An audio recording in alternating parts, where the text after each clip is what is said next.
Hello, my friends. Welcome to the Identity Factor podcast. My name is Robin Kiesler, and I will be your host. Let's go. Today we are going to be talking with Dr. Laura Jurgens, who I am so excited to speak with today. Dr. Laura Jurgens is a sexologist, and she's one of the most vibrant relationship and sex coaches that I know. You have to go check out her website, which she will give you later, but so much fun stuff on there. Laura specializes in embodiment, and she teaches somatic body-based tools to help her clients gain joyful confidence again and mastery with relating to their erotic selves, their bodies, their pleasure, their emotions, their partners, all the fun stuff. So, Laura, I'm going to give you a moment just to introduce yourself a little further, tell everyone a little bit about you, and then today we're going to jump into talking about leadership, and as it relates to mental health and some of the journeys that we've gone through in becoming who we are today. So welcome, Laura. Thanks so much, Robin. It's great to be here. I know I'm going to have so much fun with you. I always do. So this is a wonderful opportunity. And I just want to say hello to everybody out there. I am Laura Jurgens, and have experience in leadership in various different ways because I've had a pretty windy path to entrepreneurship. So I came out of a sort of, an effort to access higher education that took me quite a while, and then got my PhD and was in academic leadership, running a research lab at a major university. So I have that leadership experience as well, and then moving into entrepreneurship. And so there's similarities and real differences. All of them have come with their own challenges that have brought up a lot of places where I needed to grow. So I think we're going to dive into some of that today, and that'll be fun. Yeah, and actually it's a perfect segue, Laura, because one of the things that kind of created this whole project in the first place was I really started thinking about this idea of leadership a little bit as I started noticing myself having kind of doors open and opportunities and growth start to happen. One of the things that really surprised me was that as I started experiencing greater levels of success in my life, quote unquote, and what I mean by success is just things that I had been wanting to do and accomplish in my life, in my business, in my career, and dreams that I had had for a long time started coming true. And Laura, it freaked me out. Like, I started binge eating again, which I haven't done in like 6 years. I was like super triggered, and I was like, what is happening? Like, and so I really started thinking about this idea of mental health as in leadership. And so, and kind of wanting to marry this conversation a little bit because first of all, it felt like an identity crisis. Like, how can I be a leader? Like Mm. in this industry, in my work, like, right? And people started referring to me like, well, you're such a leader and blah, blah, blah. And we really need leaders like this. And I was like, whoa, what are you talking about? Right. Isn't that interesting? And it was like, but even being talked about that way felt really triggering. And Yeah. so I'm curious what you think. And it really started leading me down this path of curiosity to define what does leadership mean? And then the follow-up question that I'd love to talk about is what does it mean like when we talk about mental health and what that looks like in those roles of leadership. So what do you think? How would you define what a leader is? Oh, wow. How would I define what a leader is? So there's so many ways to look at this when we're thinking about leading in terms of the context of other people following. So we can define a leader by sort of these external cues of whether they are actually having people follow their agenda or their plan, right? But I think when we are really in leadership, what we realize is so much of leadership is internal. And it is really about, for me, it's about are we a person who has a vision? Mm, And are we able to implement that vision? Are we interesting. able to persist long enough in holding the vision to actually see it implemented? Mm, And to me, you can do that without anybody else following you. Or you can be sort of the magnet leader where there might be other people following you. Or maybe you're a leader just defined by your assigned role, the role that either you've created or the role that somebody's given you. But that doesn't mean you have a vision, and that doesn't mean you're Right. capable of implementing it. So to Yeah. me, those people are in nominal leadership positions, but not true leadership positions. So Mm, true leadership is really authentically generating a vision mm, and creating the path to get there and then implementing the path to get there. mm. Interesting. Yeah, like so it's talking about like having a I love that idea of like having a vision because I think, even like as a parent, as a pastor, as a teacher, like there's so many people that are in my opinion like that's a leadership role, 100%. And like you can change the world in places like that. But like I think so many people discount that because they're like, "Well, I don't have this huge following," like you said, or they don't see Yeah, you the don't need the following. following, right? And you Yeah. can be in these nominal leadership positions and be incredibly ineffective because you don't have the vision and you don't have the plan to get there and the chutzpah to make it happen, or the persistence to hold on to the vision and to test and refine and trial and error your way to get there. Mm. So it's those people who are doing that, whether they're doing that within a family Yeah. or within a social group or within a multinational corporation or within a social change nonprofit, whatever it is. If you're somebody with a you can be a leader if you're somebody with a vision and the will and persistence to implement it.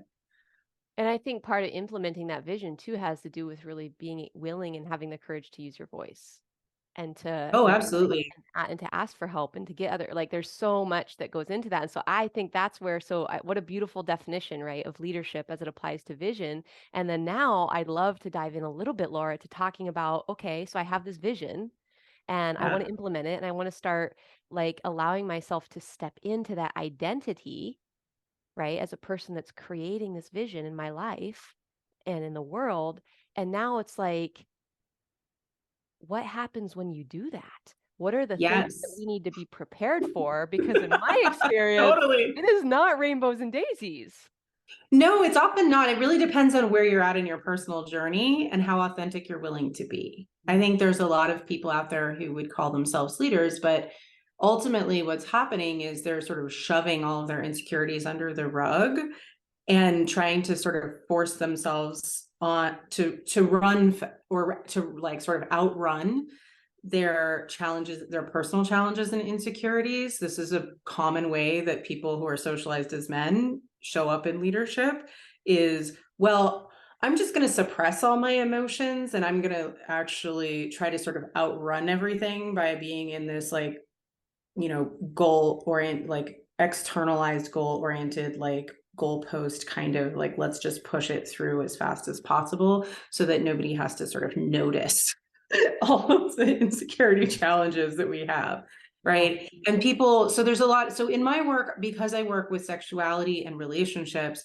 a lot of gender socialization comes up. And so it's a thing that is very, also in my academic work, obviously being a woman in science, a lot of you run into a lot of problems with gender socialization. So it comes up a lot. And I think it comes up a lot in leadership too. So sometimes today I'll probably refer to gender socialization. And it's not to say that these are not blanket statements that apply to every single person, but we are living in a world where these role plays are essentially forced on us very early on. Mm, And it really does affect the way that we show up in leadership and the way that we interact with our insecurities and our challenges in leadership. So I do think it's yeah, valuable. But totally. back, so your question about, how these challenges come up for us when we embark on implementing our vision. I think it's just like it really is a beautiful place to learn about yourself, Hmm. because if you're willing to be authentic and actually notice what's happening for you, you will notice all of the insecurities that come Yeah. up, all of the opportunities to figure out, okay, what am I thinking here? What am I feeling here? And why is this hard? Yeah. And what do I need and why do I need it? What do I feel like I really want from people?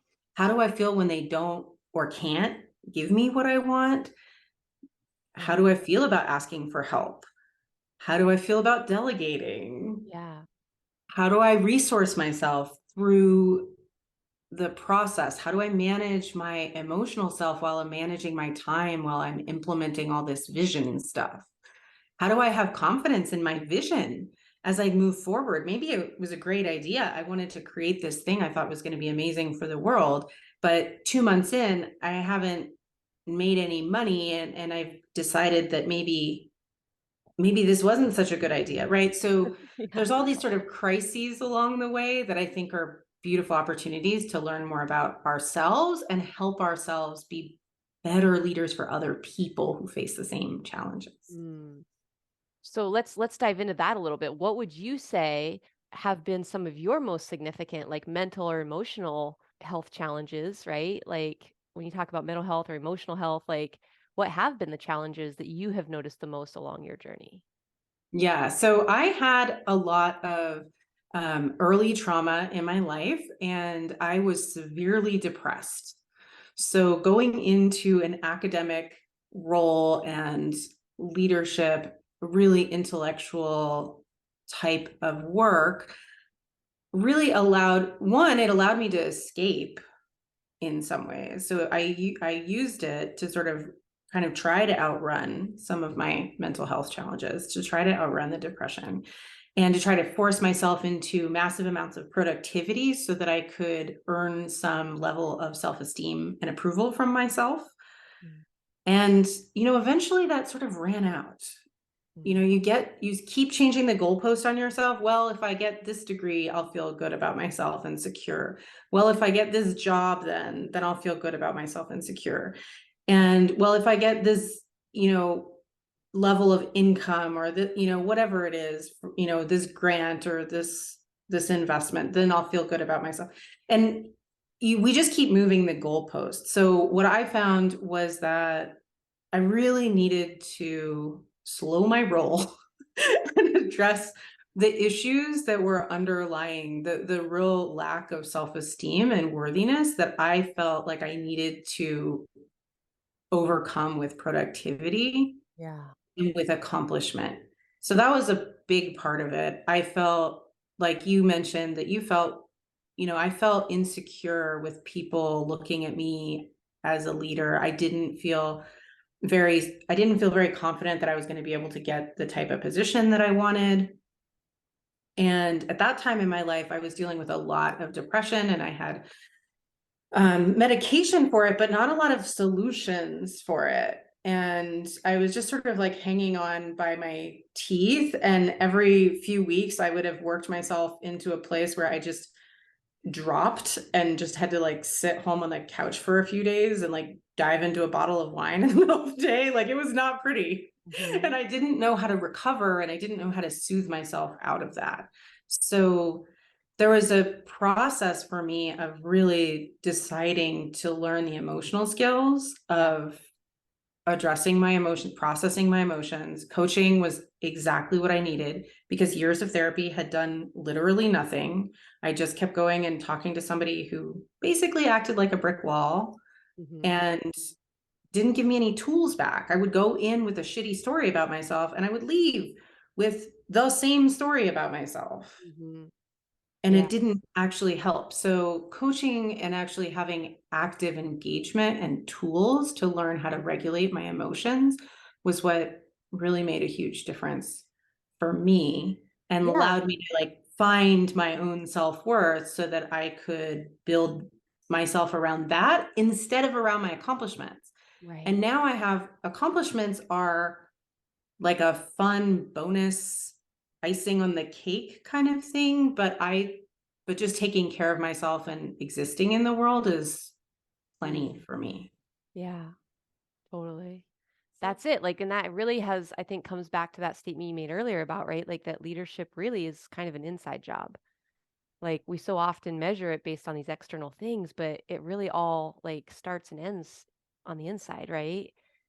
because it's like, Self-leadership is going to make everybody a million times more effective with other people too.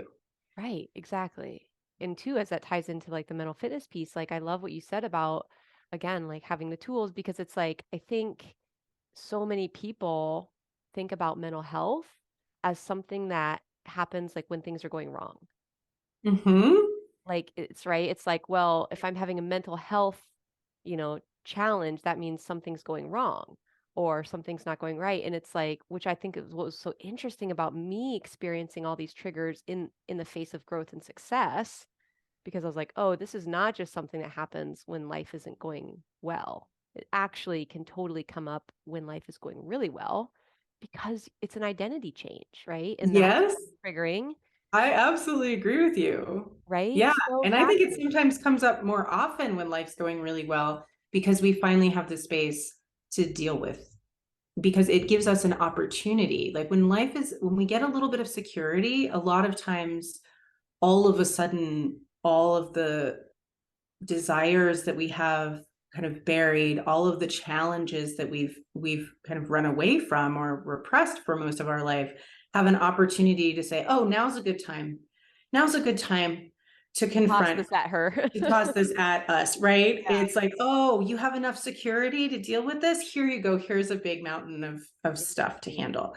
So it'll, like, our personal challenges with attachment, our challenges in relationship, our challenges with approval of others, our challenges with all kinds of aspects of our relationship with ourselves will absolutely come up when we're doing well.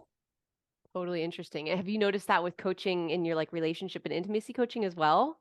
100%. Okay, so for everyone Yes. out there that's like, my relationship has been going great, like, why is all of a sudden this happening? Like, is that something you hear a lot or often? Like, or Yes, I think people, when we have enough security, we often have a chance to realize the challenges that we've been suppressing will kind of percolate to the surface. mm, So when we are in real, like, external crisis mode, it's, we're in survival mode and we oftentimes don't have the bandwidth. We may have mental health challenges there, yeah. but we don't have the bandwidth to really deal with some of the more deeper issues that are longer standing. Mm, And we're just trying to get through the immediate crisis. So when we have some stability, oftentimes, here's a great example: empty nesters. The kids leave home, and all of a sudden, you're looking at each other like, who the heck are you? And am I supposed to want to be with you because I don't really right now?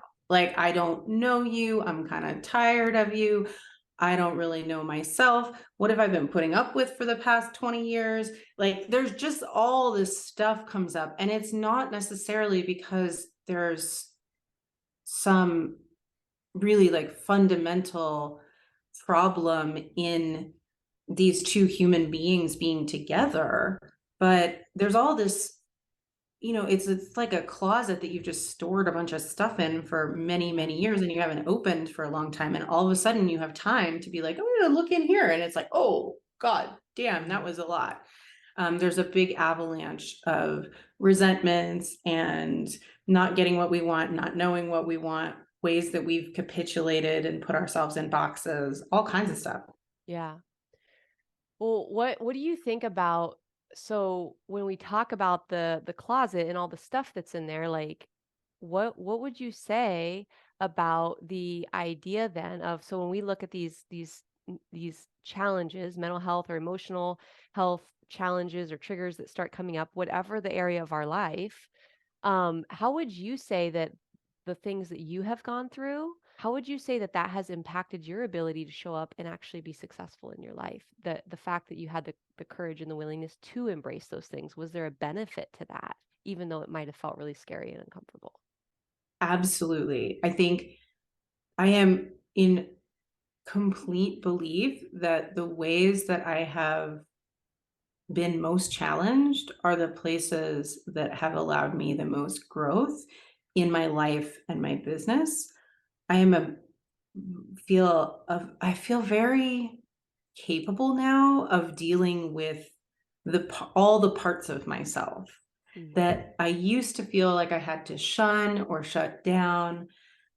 I feel very capable now of being vulnerable with people, and I understand the power of being vulnerable with people, Yeah. the courage that it takes to have boundaries, to have real conversations about what somebody wants and doesn't want. And, while I work with people on intimacy and relationships, so that, maybe a conversation about sex in a workplace, it's really incredibly important to have consent conversations and boundary conversations. What is it that you want to be doing here? What is it that you don't want to be doing, and why? And what level of discomfort with your roles, or the communication style or the culture of the organization is okay, and what level of discomfort do we need to address? If people are constantly suppressing their own needs and their own desires for the ways that they want to contribute, they're we're going to see limited returns from them over time, Mm. right? Or they're going to leave, and we're not going to be making the most of these people's gifts and the contributions that they can have. So I absolutely think doing the work, doing the emotional work, and doing it proactively, like you say, not waiting until you're having a mental health crisis, Right. but really seeing emotional wellness as a proactive Totally. Like, benefit. that's part of mental health too, right? Joy is It's part of just mental like health. physical fitness, Yeah. right? We go move, and we move our bodies and we exercise our bodies so that we can have capacity Yeah.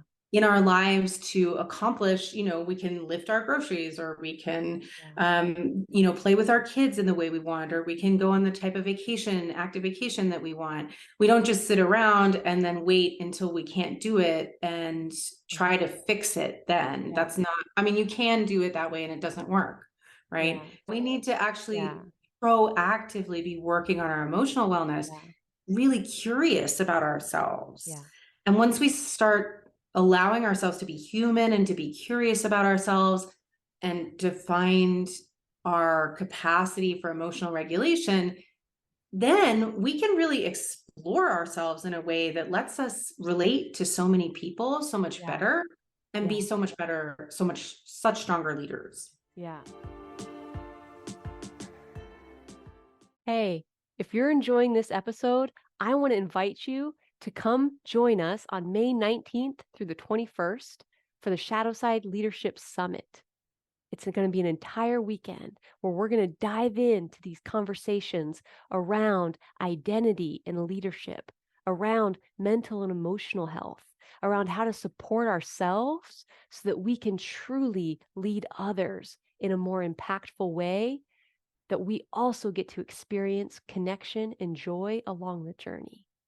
ShadowsideLeadershipSummit.com. Go sign up and we'll see you inside. How can you, as a leader, create a space that feels safe in order for people to do that?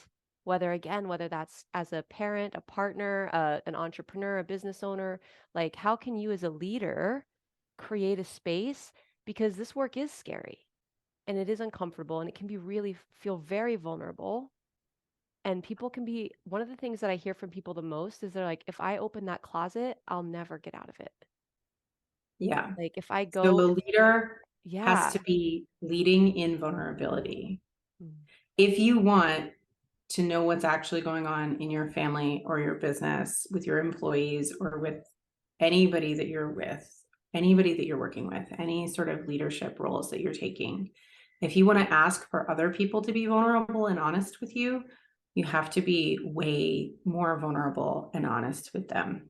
And that's really bad news for some people. Yeah. Sorry, that's the way it Totally, is. totally It's hard. just the way it is. Humans really need, Yeah. for psychological safety in the workplace or in a family, we need the leaders to be vulnerable. And that takes incredible courage.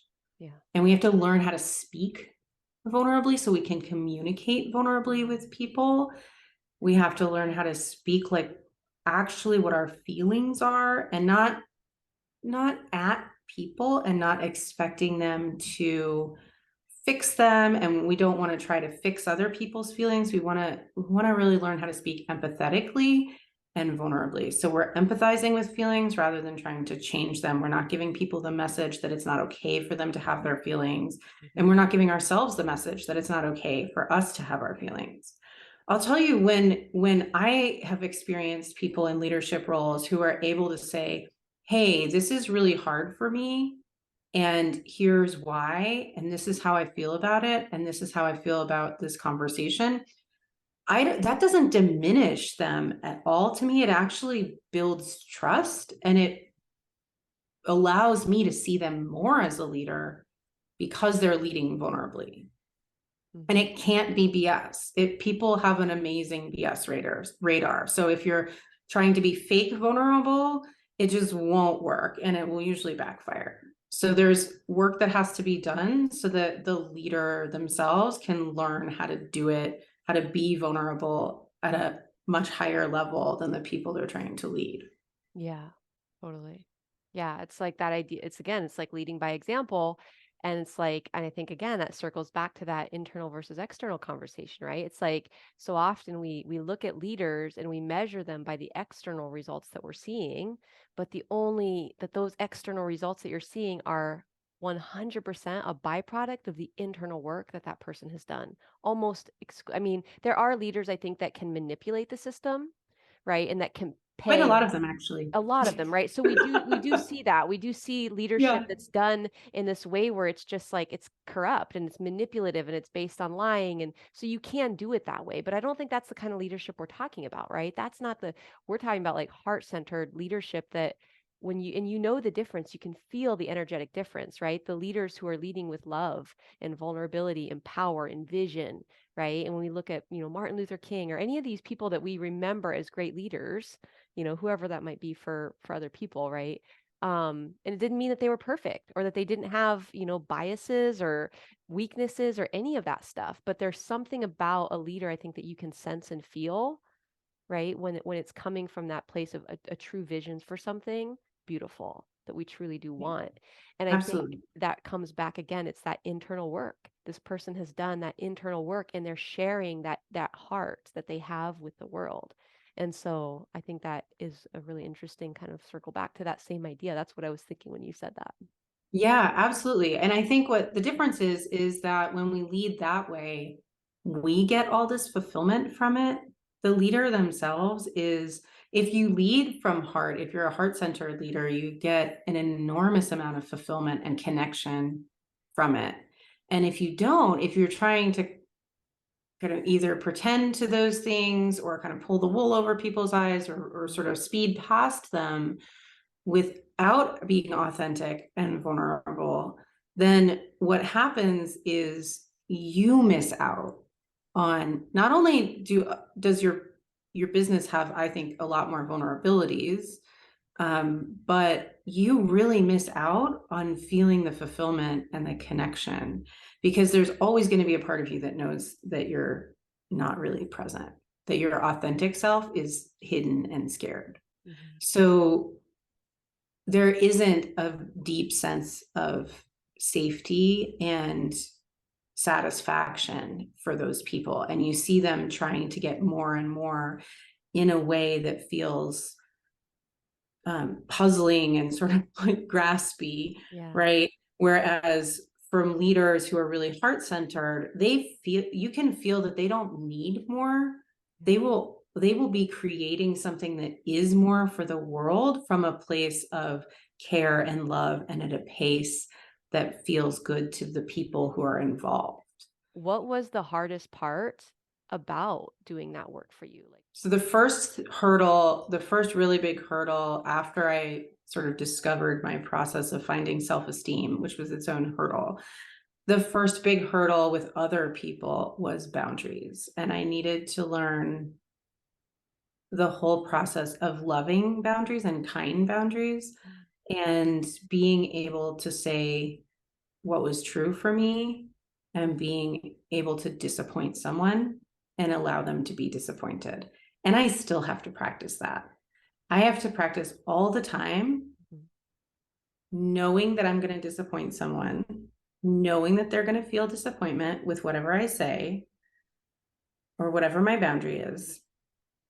And allowing that to be part of their process Mm. and allowing it to be something that I know for me preserves my feelings in the relationship and keeps me from being resentful. And I offer that to somebody. And if they can process this, if they are one of those people who can be disappointed and move through it, we often wind up in a place of greater trust. Mm. If they're not one of those people and they have a hard time with disappointment, then maybe they're not my people. And so, really learning to be okay with that has been a challenge. And I would say I'm not 100% there. It's Yeah. still very hard for me to have people be fundamentally disappointed. What was the feeling that you got in your body when you would like encounter that challenge? Like what was like was it a fear? Was it like a Oh shame? yeah, it's What was pure the panic. Uh-huh. It's absolute panic. Yeah, it's I can feel and it feels so I feel my inner child like actually yeah. having a like I can't kind of moment. Like there's no breath, there's a lot of panic. So it doesn't come up as aggressively now. Mm. And I know when it comes, I know how to soothe that part of me when it comes up now. So it's sort of a little dance that we have. Yeah. But that is, that part that would be in sort of some other lineages or terminology, that would be sort of a shadow side or an exiled part, Right. right? Or some aspect of an inner child, depending on how you're kind of looking at What that from a what mental is health. it that she's afraid of when you talk about the exiled part or that inner child part? Like when and you said you can just feel it. It's just like a sheer Dying, panic. dying. She's literally in fear of her life. Yeah. So it just relates to some early wounds that I have Yeah. from violence at home Yeah. and not being allowed to disappoint people, having like really Yeah. feeling as a child that I had to manage everybody's feelings or I was going to be Physically not hurt safe. and isolated and, Yeah. you know, abandoned and it was an existential threat. So I can just feel it come up and I have to soothe that part of me and like it is actually going to be okay Hmm. if I'm rejected in this situation, if this person is disappointed, I'm Yeah. not going to be encountering violence, but there's a part of me that feels like it's responding in a way that it would be as if there was going to be somebody was going to murder me. Yeah. Yeah. And that's just mine, but Yeah. everybody has some sort of wounds. Nobody gets through life without having some intense developmental wounds. So you have one. Totally. Everybody You does. have probably Whether it's emotional or multiple. physical. And those emotional wounds, like what I hear Yeah. you saying is in your case, there was actual physical violence. So it was like true physical like fear of physical harm or not being Mhm. physically safe. But for a lot of us, it's emotional and it feels like you're gonna die. Yeah. Like Yeah, well, and as a yeah, child, if you experience that, you don't know the difference and you don't necessarily know you're so dependent on parents that even an emotional abandonment, for example, can feel like an existential threat. And so our memory in our body, this is the somatic body, which just somatic just means body, but this is the body work is recognizing how that feels, that cascade of chemicals that comes through from our emotional brain. When we have that, recognizing what our activation state or our trigger feels like, mhm, and learning how to de escalate it. So that's a lot of what I do with people in relationship because we have to actually be in relationship to have those relational wounds come up. yeah, And you'll often notice them in a leadership position. It's usually from a person, right? That we get those types of right. triggers. So there's all kinds of versions of wounds. They're not necessarily, around Yeah, disappointment and boundaries. They can be around all kinds of things. A lot of abandonment wounds out there, a lot of sort of freedom wounds, not being able to make your own choices. There's all kinds of things. But really knowing what yours are mhm. is incredibly important for all your relationships, including your leadership relationships. Like, and I think this is something important to say that, Tommy said the other day when I interviewed him, and it was like that you don't have to do this work, right? Like super important to just recognize that like none of this, like you're okay the way you are. Like you don't have to do this. Like it's not, you're not going to be a better person if you go and like do your inner child healing work or right. And it doesn't mean that you can't have an impact in the world, but I think just to note it, because I think for a lot of people, um, I think that even comes around to this idea of consent and permission. Like you have permission to be whoever you want to be in the world. You have permission to go through this life, however you want to go through it. And right, to have to create whatever experience you want. But I think it's just so empowering to know that it's available to you if you want it. Yes, And it's exactly. You don't have to do it. It's a yeah, beautiful point. Thank you so much for raising that. You don't have to do it. If you choose to do it, you are capable. and there's Every support. human being is Yeah, capable. If you want yeah, to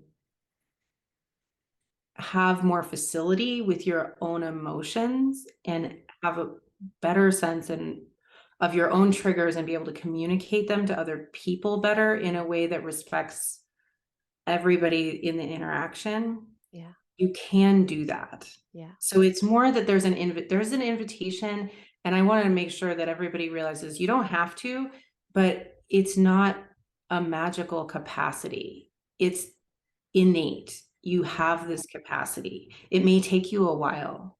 You may need support. If yeah, you don't need support, I'm in awe. Like yeah, almost everybody needs support. And yeah, to be honest, I'm in awe of everybody who does this work regardless. yeah, But everybody pretty much needs support at some point in that journey. yeah. And Well, it's just such a it's a for me in my experience, like it was such a loving way to go through it. Like, it felt like I did because I spent a lot of years just like, "I'm just gonna do it on my own," and I spent a lot of time in isolation, and even as a like, doing this work, like, as a leader, as a business owner, as an entrepreneur, as you it's like, I still feel that draw to isolate, to do it on my own. I still feel that trigger. Like, for me, one of my biggest obstacles is allowing myself to feel safe in community. Like, allowing myself to trust and know that it's gonna be okay, right? Like, that people are safe. Like, yeah, huge for oh, me, and I've I'm, got that like, one too. terrified to, like, reach out to ask for help. I'm like, I have so many stories in my brain, right? Yeah. I'm gonna overwhelm them. They're gonna think this, they're gonna it's not gonna be safe, and it's just there's so much like, I was the kid that was, like, up in a tree, like, begging to not go to recess, and I would, like, rather empty the trash and help the janitor, which I did, right? I did chores instead of recess because I was like, "The playground's not safe." Yeah. And that has translated into so many other things, and so, as I started to do this work, that was something I noticed, was that I was like, "I'm gonna do it on my own. Alright, I'll do the Yeah. work, but I'm not." And so to open up and reach out, and what I have found is that when you are met with, like, such loving support, it is such a healing experience. It was to feel supported in the to, like, to get naked. I mean, speaking Mhm. of sex and intimacy, it's, like, such a scary thing, right, to show your Yeah. body to someone, but when you do, and when you are able to, like, finally have that experience of it being okay and being in Mhm. a loving space, it's, like, something that you can't even Yeah, imagine, like, how exactly. amazing that feels. Yeah. So, it's just a beautiful, like you said, a beautiful invitation and a beautiful opportunity. It's here for you. We're all capable of we do have the capacity to heal. Yeah. And there's a And reward. There's this reward that yes, you're speaking of, which is yes. on the other side of vulnerability, there's the opportunity for acceptance. And when you share your vulnerable underbelly, Yep.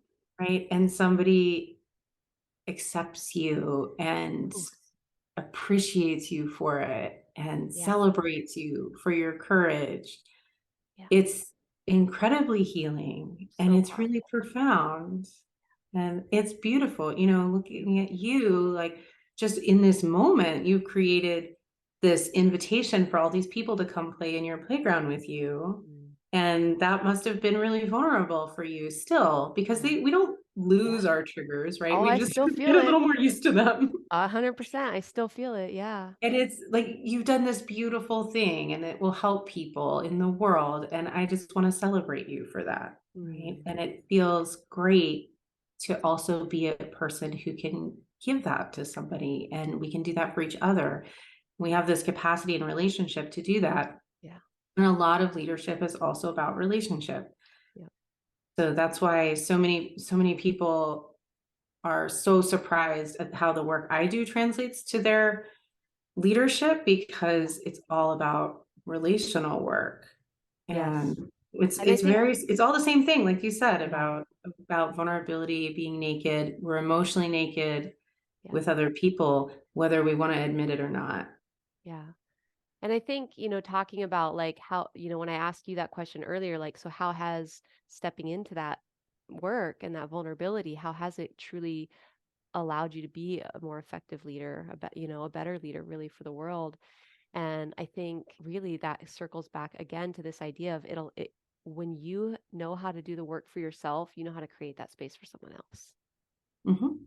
And when you can do that and create that space for someone else, you will become such a light and such a magnet because people are longing for connection. They're longing to be known and seen and understood and to feel safe. We all want to be known in that way, but we just sometimes need someone to be willing to take the first step to say, you know what, me too. Yeah, absolutely. Yeah. And that is a hard thing to do as a leader because it feels really risky. Like you might lose the respect of people, or you might lose some level of authority or something. And to be able to do that is really a challenge. But I will say also the other benefit is not only is it an invitation to people to be honest and open with you, but it also really allows you when you do that work and you are able to be vulnerable and authentic with yourself, you can it helps you identify who's ready for what. Mm, So not everybody's ready for every type of challenge. right. And we know that as leaders, right? We, Yeah. maybe we did ask for help or we did delegate and it didn't go very well. Well, instead of saying, throw in the towel, never delegate or ask for help again, what we want to do is learn more about how to be discerning and how to choose who's ready for what. And we Beautiful. can do that when we have a lot of emotional awareness. We can tell, and we have good boundaries. We can tell, okay, this person is not quite ready for the tasks or the challenges that I'm going to give them or what I'm going to ask for them. And we can do that in a loving way where we say, okay, but they might be great at this. So let me inquire about this other thing. And Yes. then let's find the right fit. Because what we don't want to do is be trying to be leaders that are like shoving people into the, who are cylinders into the square hole and trying to force those things to work. It Well, just the system breaks. totally. And I think that also translates again to the internal versus external. When you've done that work for yourself, like there have been times in my life where I remember I'll never forget the day that my sister called me and I was sitting at the Taco King at like 9 o'clock at night with a giant king burrito, like smothered in sour, all the things. I wasn't even hungry, but I was like, I'm about to stuff my face with this giant burrito because like I was like still binge eating and using food. It was like I needed it and I was terrified to let go of it. But I'll never forget when she's like, she called, what are you doing? And I was like, this is what I'm doing. And I told her, I was like, this isn't going to be forever, but right now I need it. But I knew in my head, I'm like, this isn't going to be forever. There will come a day when I'm ready to let go of this and to do this work, but it's not right now. And it comes back to, like you said, knowing when you're having that compassion, right? To be like, you don't have to do this work, but it's here Yeah. for you if you want it. And you don't have to do it all at once. Yeah, and you And can take pauses and you can recognize totally. your own capacity in the moment, and that's part of it, is Meet really yourself where you're at. And when you do that, you just like you said, then as a leader, you'll be able to recognize that more in other people as well. yeah. And you'll be able to have that compassion to be like, it's okay. Not only are you not ready for this, it's okay that you're not ready for this. Yeah, and we can find something that works for you right now. 100%. Absolutely. I think that's totally true. Understanding our own capacities helps us to understand and have compassion for other people's capacities too. Yeah. And to develop them, because that's what also I think another part of as a leader, it's like you are inevitably going to end up developing that beauty and that growth in other people. Like that's because you're just going to be mirroring it and you're going to be creating that space and being an example. And like that's just going to happen. And so I think that all of that is such a beautiful invitation, beautiful opportunity. And thank you so much for sharing your story. And I just want to ask you quickly before we hop off, Laura, what Yes. was your moment of greatest joy along this whole journey? Oh, my moment of greatest joy was when I finally realized that I didn't have PTSD anymore and I could look people in the eye. Mm, I had a really hard time with eye contact for a long time, and I didn't know what it was. And I just thought there was something wrong with me. Yeah. I finally figured out I had a lot of trauma, and doing the work that I did, I finally released it in relational work with someone Mm. and was able to start looking people in the eye and really enjoying deep connection with other people when I had been very terrified of others before. So, not feeling like people are a threat anymore and being able to do that was a really big joy. Thanks for asking. Mhm.